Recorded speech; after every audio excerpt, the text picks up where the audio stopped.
રહ્યા છો P24 news Gujarat.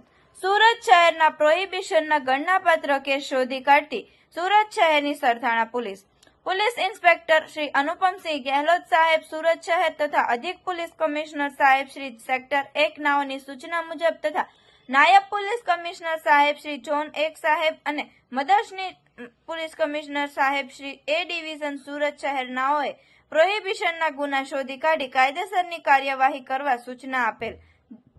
જે સૂચના આધારે police inspector Shri MB Jhala સાહેબ નાઓના માર્ગદર્શન અને સૂચના આધારે સર્વેલન્સ સ્ટાફના PSI MG લીંબોલા સાહેબ નાઓના માર્ગદર્શન હેઠળ સર્વેલન્સના માણસો સરથાણા પોલીસ સ્ટેશન વિસ્તારમાં પેટ્રોલિંગમાં હતા। તે દરમિયાન હેડ કોન્સ્ટેબલ હરિભાઈ દેવદાસભાઈ તથા પોલીસ કોન્સ્ટેબલ શૈલેષભાઈ કાળાભાઈ નાઓને તેમના અંગત બાતમીદાર મારફતે ખાનગી રાહે સંયુક્ત આધારભૂત બાતમી હકીકત આધારે આરોપી છેલસિંહ મોહનસિંહ રાજપૂત નાઓએ પાર્સલની આડમાં એક ટેમ્પો ગાડીમાં ભારતીય બનાવટના વિદેશી દારૂનો જથ્થો સાથેના કુલ રૂપિયા 2,27,000 સાથે આરોપીઓને પકડી પાડી કાયદેસરની કાર્યવાહી કરેલ છે।